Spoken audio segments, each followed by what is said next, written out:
신길동 일대에 보시면은 단독주택과 공동주택들이 많이 혼재가 되어 있습니다. 근데 여러분은 단독주택에 가지고 계시지만은 상대적으로 공동주택의 집값이 많이 상승을 됨으로써 자산가치가 커졌죠. 그로 인해서 여러분께서는 상대적 박탈감을 느끼고 있습니다. 그렇죠? 우리 여러분 맞죠? 이거를 우리가 개선하기 위해서 두 번째 목적이 자산가치를 해보자. 주변에 보시면은 우리가 여기 레미안 STM 같은 경우에는 당초에 예전에 과거죠. 시차는 있습니다. 분양 시점이 있고 일반 분양가가 약 5억일 때 지금 현재 가치가 15억까지 자산가치가 약 9억이 넘도록 상승을 했는데 우리 단독주택 지구들은 어떻습니까? 땅값 오른 만큼 적당히는 올라갔지만은 이렇게 격차가 크도록 상대적 박탈감을 느끼도록 자산가치는 상승이 안 됐습니다. 두 번째, 위에 보람의 S큐브 보시면은 당초 분양할 때 약 7억 원 정도, 현재 시세는 약 18억 원, 약 8억 원 이상이 상승되고 있죠. 세 번째, 신길 센트럴 자이, 신길 12구역, 말 그대로 여러분처럼 단독주택 지구들이 재개발을 통해서 이렇게 변경이 됐습니다. 당초에 약 7억 원 정도에 분양했는데 지금 시세 가치는 약 15억 원 정도 이렇게 격세지감이 느낄 정도로 가격 차이가 많이 나고 있습니다. 그런데 이렇게 분양가를 이렇게 보시면은 분양 시점마다 가격이 좀 올라가야죠. 그런데 건축비도 상승하고 땅값도 올라가는 시점에 따라서 일반 분양가는 좀 올라가는 경향은 있습니다. 다음은 이제 센트럴 아이파크도 마찬가지입니다. 분양 시점은 6억 원일 때 지금 현재 시점은 13억 원. 그리고 스테이트 신길 9구역도 재개발을 통해서 했는데 일반 분양 시점이 약 5억 5천만 원이었는데 지금 시세는 약 12억 원. 그리고 신길 8구역도 마찬가지입니다. 5억 대비 시세가 지금 11억. 보면은 분양가 대비 최소 2배 이상이 가치가 상승이 되어 있는 건 다들 눈으로 하고 가고 계시죠. 그런데 우리는 어떻습니까? 우리는 이제 여러분도 이제 그 개발을 추진하다 보니까 일부 단독주택 지구도 가격이 상승하고 공동주택인 이제 빌라들도 개발이 많이 나오니까 투자에 의해서 투자 가치에 의해서 집값이 상승되고 있는데 지금처럼 이렇게 우리는 개발해보자 하니까 투자자들이 집을 사고 입주권을 받기 위해서 비싼 돈 주고 사는 건데 여러분께서 오늘 이렇게 하는 방향이 없어진다 라고 하면은 그것도 다시 소멸이 되겠죠. 이 점 알아두시기 바라겠습니다. 그리고 여기서 이제 한 가지 더 추가적으로 말씀드리면은 이제 세 번째 목적이죠. 근데 원래 본 목적은 가장 큰 목적은 주거 환경을 개선하는 게 가장 큰 목적입니다. 그 목적을 실행하면은 앞서서 말씀드렸던 두 가지는 당연히 부수적으로 따라온 경향이 있는데 그보다는 여러분께서 자산 가치를 먼저 목적에 두기 때문에 비용 부담이 어떻냐라는 먼저 말이 나올 수밖에 없었다. 말씀드리겠습니다. 근데 첫 번째 목적은 주거 환경을 개선을 하게 된다고 하면은 아까 두 가지 난제는 어떻다고요? 당연히 따라옵니다. 네, 그렇게 말해주시겠습니다. 두 번째, 그러면은 이제 신속 통합에 의한 재개발 사업은 또 무엇이냐 한번 보도록 하겠습니다.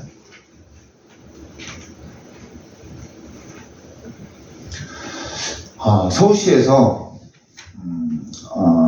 좀 여기 좀 앞서 선행을 가야 합니다. 예전에 과거에는 도시민 주거환경 정비법에 의해서 기본계획을 수립을 하고 재개발 지역 또는 재건축 지역이 지정이 됐었어요. 공동주택은 특별하게 지정되지 않았더라도 노후 연한과 안전진단이 통과가 되면은 재건축을 할 수가 있는데 이 단독주택 지구에서는 도시민 주거환경 정비에서 재개발할 수 있는 구역 지정, 예비 기본계획이 수립되지 않으면은 개발할 수가 없습니다. 지금은 서울시에서 일반 단독주택 지구를 개발할 수 있는 기본계획은 별도로 수립하지는 않습니다. 그러는데 서울시 시장이 바뀌면서 오세훈 시장이 이런 사람 등을 너무 잘 알기 때문에 재개발을 원하는 구역들은 신속 통합에 의해서 재개발할 수 있는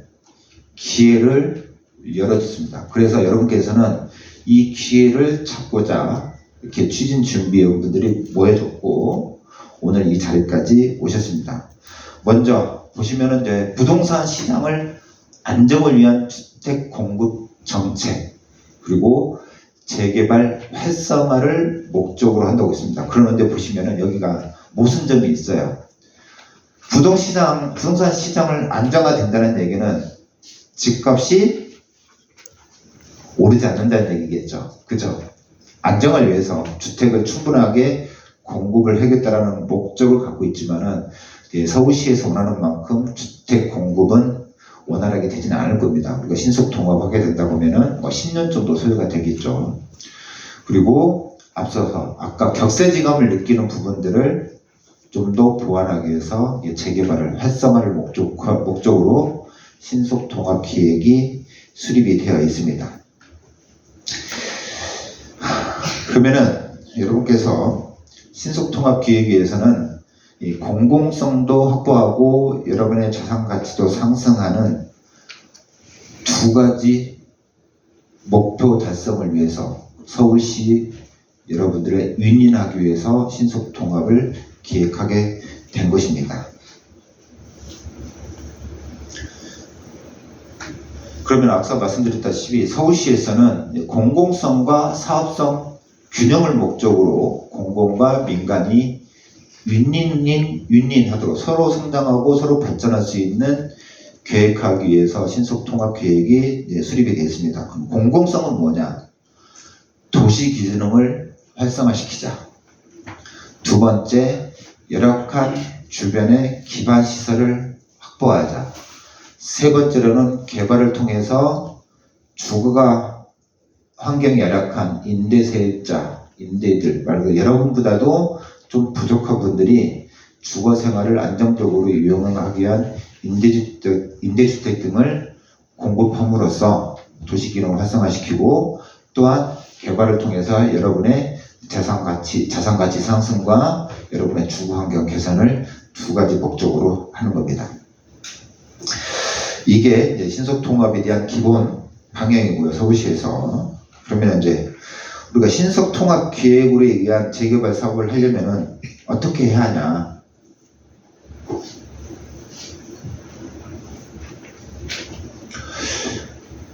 여러분께서 보신 바와 같이 신속통합에 의한 개발의 기회를 잡으려면은 먼저 토지 등 소유자의 30% 이상의 동의로 우리 신속통합 구역으로 결정해 주세요라는 참여 의사가 있어야 합니다.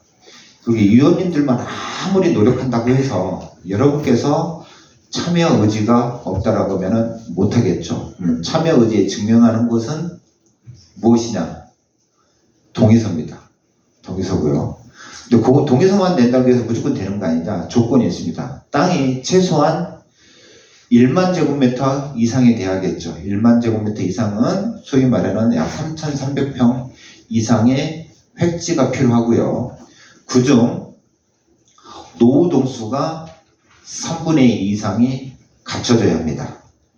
그리고 선택 여건으로 추가적으로 주택 접도율, 그리고 호수 밀도, 과수 필지, 노후 연면적이라는 이렇게 조까지 1개 내지 2개 또는 4개가 된다고 하면 더 지연되기 쉽겠죠. 그러면은 주택 접도율이라면은 내가 여러분이 가지고 있는 대지가 도로에 접하는 비율이 40% 이하야 하고, 그다음 호수 밀도 헥타르당 60호 이상. 헥타르당 여기 헥타르 1헥타르가 제가 약 300평인가 이 정도로 알고 있습니다. 60호 이상의 밀도가 높아야 한다는 얘기겠죠. 그리고 과소필지는 땅의 최소 면적인데 서울시가 기준하는 과소필지는 90제곱미터 이하 필지가 40%가 넘어야 하고, 그 다음은 노후 연면적. 여러분께서 신축 건축물이 20년 또는 철근 콘크리트 조적도 등에 따라서 20년에서 30년을 기간을 초과한 조건이 갖췄을 때만 신속통합기획으로 지정이 된다. 이렇게 보시면 되겠습니다. 그랬을 때 추가적으로 우리가 이제 정량적 평가는 말 그대로 여러분께서 저기 그 선택 요건에 관한 사항은 기술적인 평가고, 정량 평가는 여러분의 참여 의지가 얼마나 높냐에 따라서 결정이 되는데, 최소 50% 이상의 동의가 있을 때 가점이 부여된다. 그러면은 50% 딱 맞춰서 갈 것이냐, 90% 이상 맞춰서 갈 것이냐, 100% 이상 맞춰서 가냐에 따라서 서울시에서 여기를 바라보는 시각이 틀려질 수 있겠죠. 딱 기준치만 넣고 간다면 서울시에서는 왜 주민 반대율이 10%만 넘어도 취소가 되거든요. 그렇기 때문에 참여 의지가 가장 중요하다, 이렇게 보시면 되겠습니다. 그리고 현재 저희가 분석했을 때 여러분이 여건이 어떻냐, 우리 환경 기술적인 여건이 어떻냐, 저희가 이렇게 위원장님께서 1차 분석했을 때 우리는 신속통합기획으로 지정될 수 있는 여건을 갖췄기 때문에 오늘 설명회를 갖는 겁니다. 기본적 요건도 갖추지 않았을 경우에는 오늘 설명을 할 수가 없었겠죠. 보시면은 전체 필수 조건 중에 노후 불량 건축물 비율이 전체의 60% 이상 기준치의 약 75%를 지금 갖고 있습니다. 그만큼 여러분이 가지고 있는 건축물들이 오래되고 낡았다는 얘기죠. 그리고 유지 보수 비용도 많이 들어가고 있고, 그다음 구역 면적은 지금 10,000제곱미터가 넘는다. 3,300이 넘는 거고요.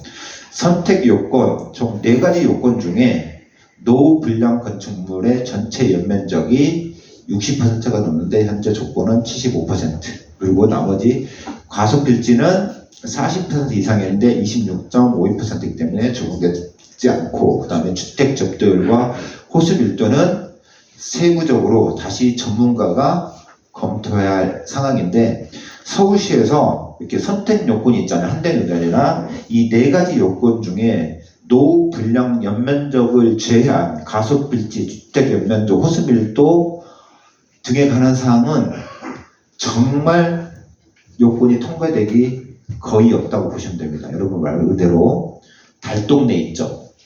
예전에 6.25 전쟁 이후의 성장기 때, 그때 자연 취락지구로 발전되지 않는 도시를, 구역을 제외하고 이 3가지 요건을 만족하는 건 서울시에 거의 없다고 보시면 됩니다. 그러면은 이 4가지 중에 2개 이상 좁힌다고 하면 다 재개발할 수가 없다라는 거죠. 예전에 그 전 시장 있을 때는 요거에 의해서 신청해도 전부 다 드롭됐어요. 한 번도 지정돼서 개발할 수 있는 여건이 없었는데, 그나마 지금은 선택성 하나만 돼도 어느 정도 개발을 허용할 수 있도록 서울시에서 적극적 검토를 해준다, 이렇게 보시면 되겠습니다. 이제 마지막 다음은 그러면 신속통합에 대한 절차를 한번 보도록 하겠습니다. 신속통합에 대한 절차는 먼저 우리가 구역계는 앞서서 보신 바와 같이 정해져 있습니다. 그죠? 이 빨갛게 있는 선형이 지금 우리 구역계입니다. 이렇게 정해져 있죠. 그리고 구역계를 지정해서 우리 준비위원장님께서 연번 부여 요청을 했고, 지금 현재 연번 부여까지는 됐습니다. 그리고 그에 대한 공개는 됐고, 지금 그래서 위원장님께서 동의서를 받고 있는 중이다. 그 다음부터는 아까 말하는 최소 동의 요건을 갖추고, 저는 최소보다는 아까 뭐라겠죠? 정량평가를 많이 높게 받으려면은 여러분께 대답을 같이 해주셔야 소통의 대화가 될 수 있습니다. 50% 이상이 되는데 50% 갖는 것보다 제가 아까 뭐라고 했죠? 8, 90% 이상 가야 여러분의 의지를 보여줄 수 있다고 말씀드렸습니다. 그래서 지금 하고 있고요. 그리고 다음에 그 요건을 갖췄을 때 우리는 구에 신청을 합니다.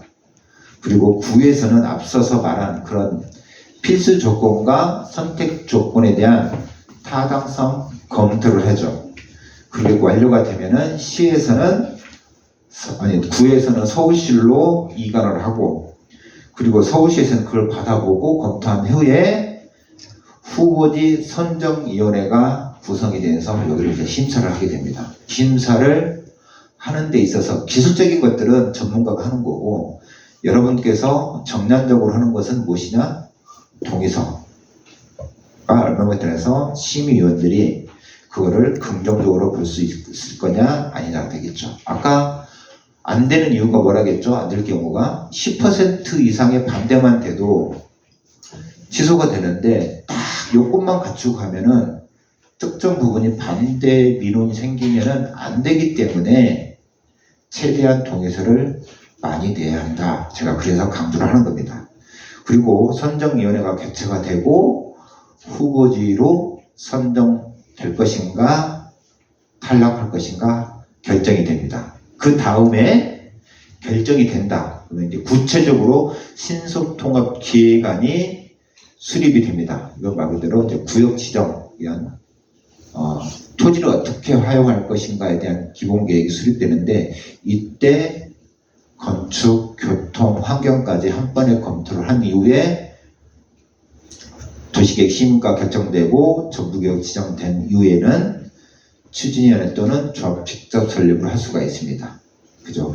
그게 신속통합이 수립이 되면은 그 다음 단계 본격적인 사업 시행자 지위를 갖추고 건축심의 사업시행 인가를 택할 때 이때 결정당상 신속통합기획에서 정비계획 수립 때 큰 방향이 결정됐기 때문에 그 다음 단계가 다른 일반적인 재개발이나 재건축 대비 훨씬 빠를 수가 있다. 좀 알아주시면 되겠습니다.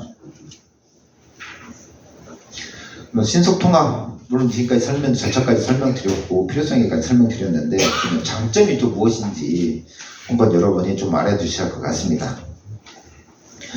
먼저 신속통합 기획에 의해서 간다라고 하면은 종상향이 가능할 수가 있습니다. 지금 여러분 구역이 보시면 토지 이용 계획 확인원을 떼보시면은 1종 일반 주거지역, 2종 일반 주거지역, 3종 일반 지구지역, 준주거지역 등으로 세분화되어 있는데 지금 현재 위원장님 우리 구역은 대부분이 2종인가요?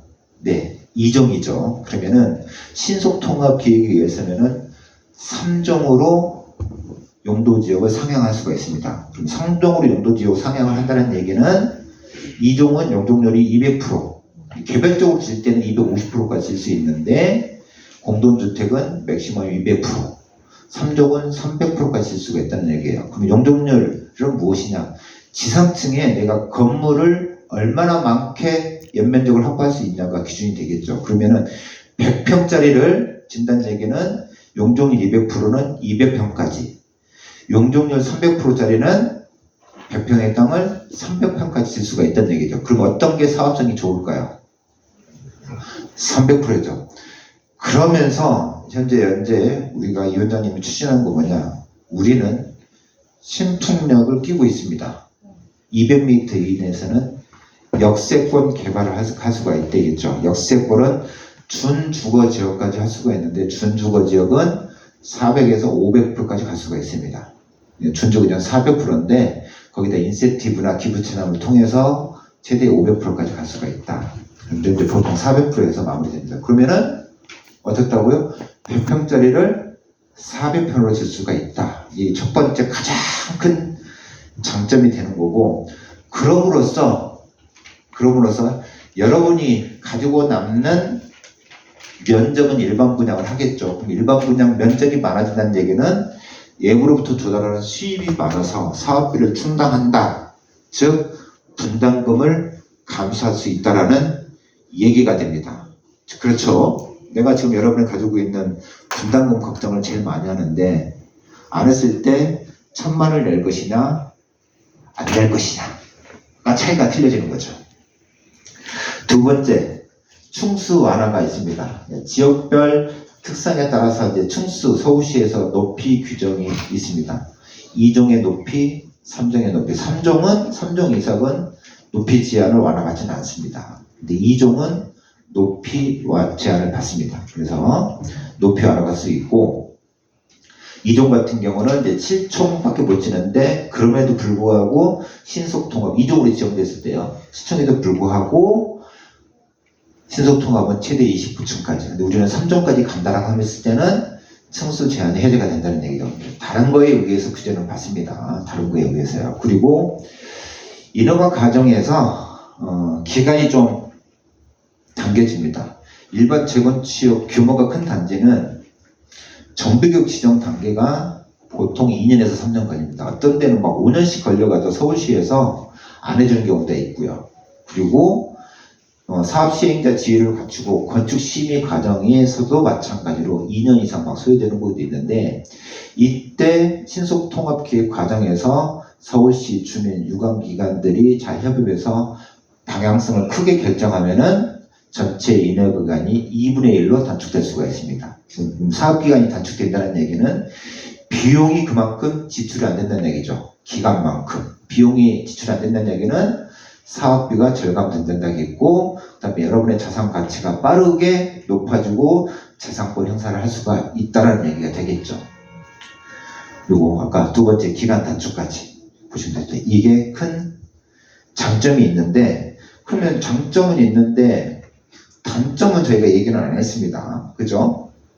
단점은 일반 재건축하고 재개발하고 똑같은 조건 받습니다. 신속통합이라고 해서 단점이 특별하게 늘어나지는 않는다. 일반 재개발이나 재건축하고 단점은 동일하다. 보시면 되겠습니다. 그럼으로써 신속통합 기획에 의해서 적용된 사례를 한번 보도록 하겠습니다. 우리가 이제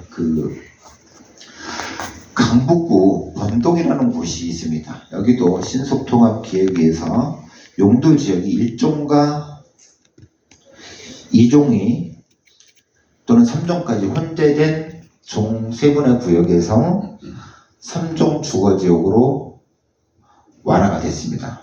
신속통합에 의해서, 즉 1종, 2종, 3종이 구분된 지역은 3종으로 변환됨으로써 용적률을 확보할 수 있도록 하고 충수까지 완화하겠죠. 두 번째로는 고척동의 2호 3번지에도 1종 내지 2종 구역이 2종 일반 지역으로 전환이 됐습니다. 상세히 보시면은 2종 일반 지역인데 7층 이하밖에 칠 수는 없었어요. 높이가. 대신 2종은 신속통합 경우 최대 25층까지 가능하다고 앞서는 설명을 드렸습니다. 이렇게 큰 장점이 있습니다. 다음은 이제 면목동 일대도 한번 보시겠습니다. 면목동도 2종 7층 이하와 2종 일반 지역이 3종으로 변환됐고요. 상계 5동도 마찬가지로 2종 7층, 그 다음에 자연녹지. 자연녹지 지역은 거의 개발 행위를 할 수 없는 구역인데, 그 사업구역이 일부 포함이 됨으로써 3종으로 변환이 돼서 사업을 안정적으로 끌고 갈 수 있도록 해줬습니다. 자, 이렇게 서울시에서 신속통합 기획에 의해서 추진한 단지들이 주민의 만족도가 어떻게 되는지 한번 서울시에서 조사를 했고 미디어에 노출됐는데, 보시게 된다고 하면은 보통 약 80% 이상이 만족도를 이렇게 보여주고 있습니다. 그러면 우리는 어떻게 하겠습니까? 여러분, 우리 신길동은 아무도 말씀 없으세요. 지금까지 설명을 했는데 어떻게 하겠어요? 우리도 해야겠죠? 즉, 앞서서 말했잖아요. 여러분께서 기회가 온 거예요. 잡을 수 있는 기회를. 근데 기회를 왔을 때 여러분께서 노력을 해서 쟁취를 하셔야 돼요. 근데 말대로 이 부동산 개발은 경기 여건에 따라서, 정부의 정책 방향에 따라서 들락날락 변한다는 거예요. 그때 여러분께 기회 있을 때 잡아야겠지만은 못 잡을 경우에는, 예전에 뉴타운이라고 많이 알고 계시죠? 많이 해제가 됐죠. 근데 그 안에서도 꾸역꾸역 해제가 안 되고 했던 것들은 어때요? 엄청나게 좋아졌죠. 근데 그 사람이 자산 가치만 좋아진 것 뿐만이 아니라 삶의 질적 향상이 차원이 다르게 변하게 됩니다. 그죠? 근데 우리도 어떻게 해야 한다? 별로 관심이 없으신 것 같아요. 우리 정리들. 우리 추진위원들만 관심 있는 거고, 주민들은 그래 오늘 처음 설명해 들어왔는데 아직은 판단을 못 하겠어 라고 할 수는 있지만은, 저희가 개발을 독려하기 위해서 장점만 하고 좋은 점만 말하지는 않습니다. 이렇게 보여준 게 사실이기 때문에 말하는 거지 여러분을 호도하기 위해서 좋은 점만 부각하는 게 아니다. 이 점만 알아두시면 돼요. 그래서 다시 한번 묻겠습니다. 어떻게 하겠어요? 기회를 네, 잘 잡으시기 바라겠습니다. 그리고 이렇게 이제 장점에 관한 사항이 미디어에 노출된 상황입니다. 머니투데이에 노출됐겠죠.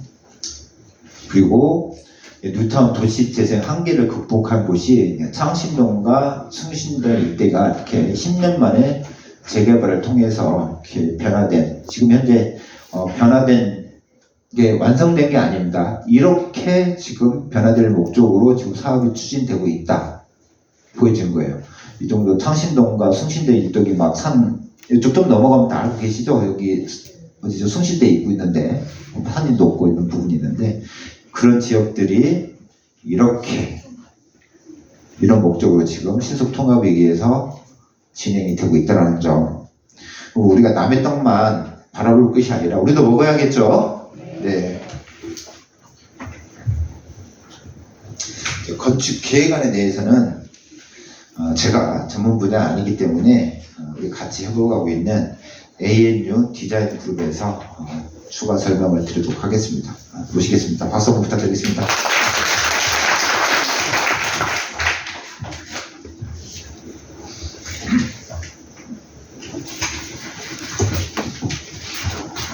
건축계획안에 대해서 발표를 하게 될 ANU 디자인 그룹 민신홍 부장입니다.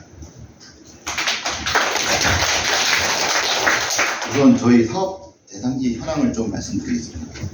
저희 사업 대상지는 저희 이제 33,000제곱미터 정도 크기가 되고요. 저희 안에 있는 용도지의 현황을 보면 2종 일반 지역 7층 꾸미고 있고, 그리고 2종 일반 지역 주거지역, 3종 일반 주거지역 이렇게 되어 있습니다. 그래서 전체 33,000제곱미터 중 83%가 이제 사유지로 구성이 되어 있고요. 그 저희 대상지 안에 있는 16.57% 정도 국공유지가 포함되어 있습니다. 이 국공유지 면적은 저희가 이제 개발할 때 이제 확보를 해줘야 되는 면적이니까 참고를 해주시면 되겠습니다. 그리고 저희 대상지 이제 빨간색 부분을 보시면은 왼쪽에 신길동 제1종 지구단위 구역이라고 지정되어 있는 게 보이실 겁니다. 그래서 저희 대상지를 좀 더 살펴보면은 저희 이제 빨간색 경계 부분이 이제 기존에 저희가 이제 신통 계획안을 접수하기 위해서 정해놓은 어떤 구역계입니다. 근데 파란색 구역계를 보시면 이제 신길 제1종 지구단위 계획이랑 확인하실 수 있으신데 중첩되는 부분이 보이시죠? 그래서 저희가 원래 이제 추진하고자 했던 구역계를 기준으로 신통 계획안을 접수를 하게 되면은 저 1종 지구단위 계획 구역을 변경을 해야 됩니다. 근데 그 1종 지구단위 계획 구역을 변경을 하기 위해서 그 변경되는 면적이 10% 미만이면은 심의 없이 이제 변경이 가능한데 저 노란색 부분을 보시면은 1종 지구단위 계획 구역 33,000제곱미터 중 9,000제곱미터 약 26%의 면적이 해당이 하게 됩니다. 그러면은 이제 심의를 받아야 되고 또 변경을 위한 행정절차를 저희가 거쳐야 되는 거기 때문에 그리고 원활한 사업 진행과 빠른 신통한 접수를 위해서 시간이 되게 중요한 정비 사업인데 저희가 신통안을 접수하기 전에 이제 또 지구단위 계획을 변경해야 되는 상황이 또 발생을 하니까 여러모로 좀 걸림돌이 될 수 있는 상황이다 라고 보시면 되겠습니다. 그래서 저희 ANU는 어떻게 원활한 사업과 그리고 빠른 접수를 위해서 지구단위 변경이 없는 그 토지 이용 계획을 좀 저희가 이제 고려를 제안을 드리는 거고요. 저희가 이제 저희 대상지의 형태를 좀 봤을 때 좌측이 좁고 우측이 넓은 그런 모양입니다. 그리고 저희 국공유지 16% 있다 그랬죠. 그래서 어떻게 제안을 드리냐면은 저희 이제 공원을 3,000제곱미터 정도 확보를 하고 그 밑에 이제 노인복지시설 저희가 이제 예시입니다. 뭐 어떤 시설 할지는 이제 정해져야 되겠죠. 노인복지시설과 종교시설 밑에 그 왼쪽 부분을 몰아서 커뮤니티 기능을 활성화할 수 있는 커뮤니티 좋은 기능을 저희가 토지인계가 왼쪽에 위치를 했고요. 그리고 오른쪽은 이제 공동주택이 들어가는 필지로 더 넓게 이렇게 저희가 이제 하면 어떨까 구상을 해봤습니다. 그래서 저희 연면적, 저희 이제 구역 면적은 33,000제곱미터 정도고, 거기에 이제 택지, 공동주택과 종교 부지는 27,000제곱미터 정도 된다. 그리고 나머지 이제 정비 기반 시설을 저희가 이제 이제 계획을 해야 되는데, 정비 기반 시설은 6,600제곱미터 정도 되는데, 그 중에 이제 도로도 있고, 공원도 있고, 노인주택도 있고, 임대주택 지분도 있고, 이렇게 돼서 6,600제곱미터 정도를 저희가 정비 기반 시설로 조성을 하게 된다라고 보시면 되겠습니다. 그 중에 이제 도로는 좌측에 10m 도로로 확보를 하고요. 우측은 15m 도로, 저희가 신풍역 14개인가 그런데 15m 도로로 확보를 해서 주 진입로에 대한 개선을 이룰 생각입니다. 다음은 이제 개요입니다. 잘 안 보이실 텐데 이게 좀 마이크를 좀 가까이 대고 이야기하세요. 좀 작아서 잘 안 보이실 텐데 우선 정리를 해드리면은 저희 규모는 이제 846세대 정도 규모로 저희가 이제 개요를 두는 건데 한 가지 참고하셔야 되는 게 원래는 이제 주민 설명 조사를 통해서 이제 여러분들이 원하시는 평형을 기준으로 저희가 이제 작성을 해야 되는데 아직 기초 조사에 대한 데이터가 없으니까 가장 대표적인 평형으로 지금 포트폴리오를 구성했다라고 보시면 되겠습니다. 그래서 이 공동주택이 이루어지는 개요 자체는 아파트가 있고 그리고 부대복리시설, 지하주차장, 근린생활시설 이렇게 지금 구성이 되어 있고요. 뒤에서 자세히 보여주시면은 저희가 확보할 수 있는 지금 846세대 이렇게 지금 계산이 됐는데 이거는 저희가 이제 구상 아니고 누구에 따라서 이제 변화할 수 있으니까 참고만 해주시기 바랍니다. 그래서 846세대 중에서 저희가 재개발을 할 시에 의무적으로 확보를 해야 되는 임대주택 89세대 그리고 저희가 법적 상한까지 가기 위해서 용적 인센티브를 위해서 내놔야 되는 국민주택 규모 122세대를 제외하고는 그리고 여러분 조합원과 일반 분양세대 635세대를 이렇게 지금 계획되어 있는 상태입니다. 그리고 저희는 이제 지상 3층에 지하주차장을 확보를 했고요. 높이 30층, 그리고 근린생활시설 600제곱미터, 그리고 주차 대수는 1.5대를 적용해 있는 상태입니다. 배치 계획입니다. 보시다시피 좌측에 커뮤니티를 조성한 토지 이용 계획을 바탕으로 저희 중앙에는 이제 여러분들이 사용할 수 있는 중앙 조경 공간을 확보를 했고 그 조경 공간을 둘레로 좌측에 커뮤니티 존을 이용할 수 있게끔 이제 보행로를 커뮤니티 웨이를 조성을 했고요. 그래서 또 우측에 저희 15m 도로를 확보한데 그쪽으로 이제 주 진입로가 있고 밑에 남측에 대방촌로 20m 쪽에 출입구 이 두 곳을 확보를 하였습니다. 또한 북측으로는 30층 정도로 이제 고층 타워 신풍로